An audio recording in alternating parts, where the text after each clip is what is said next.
Assalaamu calaykum waraxmatullaahi wabarakaatu. Kusoo dhawaada janaalka. Magacaygu waa Cabdullaahi. Cashirkii ugu dambeeyay waxaan kaga hadalnay if conditionska ama if statementska, annagoo kaga soo hadalnay dhowrka nooc ay u kala baxdo if statementiga, if else statementiga, if statementiga. Maanta waxaan ka hadli doonaa cashir yar oo gaaban oo la dhaho switch statementiga. Switch statementigaasna wuxuu u shaqeeyaa sida ifta oo kale, laakiin wax yar uu kaga duwan yahay.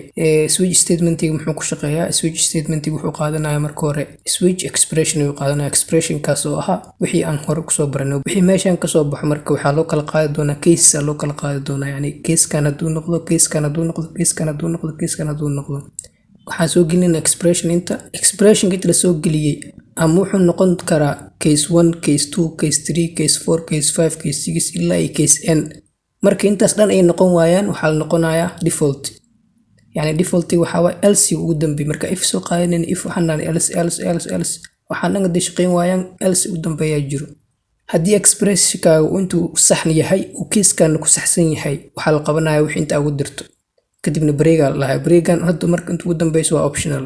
kadibna case-kii la soo qaadaa hadduu ka noqon waayo case-ka labaad noqonaya, haddana case expression kala soo qaadaa case saddexaad noqonaya, case afraad noqonaya, case shanaad noqonaya ilaa ay case-ka rabtid. haddii intaas dhan wada noqon waayo waxaa la leeyahay default. default-gan waxa ma barnaamijkii soo xiraya, barnaamijku soo xiraya waxaa la execute gareynayaa wixii default-kii ka hooseeyay, kadibna barnaamijku kan iska baxaya. tusaale maxaa ka mid ah?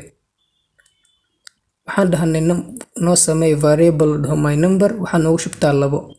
hadda waxaan dhahnay switch number-keena haddii yani condition-ka inta noogu jiro, expression-ka inta noogu jiro my number hadda maxaa noogu jiro 2.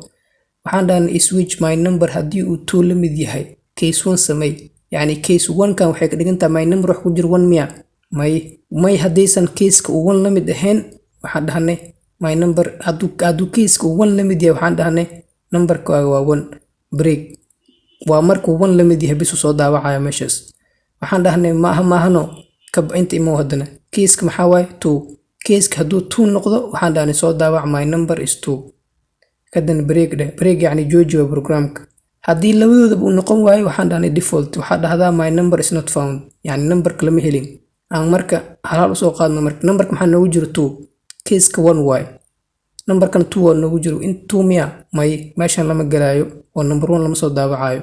waxaa la imaanaya case 2, numberkeena 2 waa ku jiro, case-keenana waa 2 ma leeyahay waxaa la soo daawacaya my number is 2.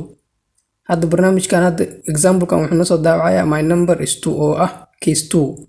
haddii aan fiirino example kale oo ka duwan, tusaale waxaan dhahnay int month number waxaan dhahnay 5, yani bish numberkeeda 5 uu yahay. switch waxaan dhahnay bish numberkeeda uu 5 yahay, case-kee waa marka waxaan ka bilaabi karnay case 1, case 2, case yani bilaha waa 12. intaan safi lahaa yani case 1, 2, 3, 4, 5, 6 ilaa 2 alif number waxaa iska soo qaatay marka case 9 iyo case 7 iska soo qaatay. yani tusaale ahaan adi marka daardaarad inaad qortid kulligooda case kulligooda qoray case 1, case 2, case 3, case 4, case 5 tusaalaha raacay inta case 9 ay u qoran. marka waxaan aanay soo daawac 9 September, yani bisha 9aad iyo magaceeda break. haddii uu bisha 7aad yahayna waxaa noo soo daawacdaa July iyo 7deeda, yani bisha 7aad waa bisha 7aad iyo magaceeda July, kadibna waxaan dhahnay break. hadduu intaas dhan wada ahayn waxaan dhahnay default oo ah barnaamijka dhan soo wada cancelo, waxaa dhahdaa wrong invalid month waa yani bil khaldana geliso dheh. aan soo qaadno marka month number maxaa noogu jiro 5, yani 5 haddaan soo tirin maxaa waaye bishee waa bish shanaad bishee waaye, yani January, February, March, April, May waa bish shanaad. waxaan dhahnay inta switch May ma la egtahay case 9, yani case 9 ama case 9 number 9 may la egtahay may September may la egtahay 5 may break.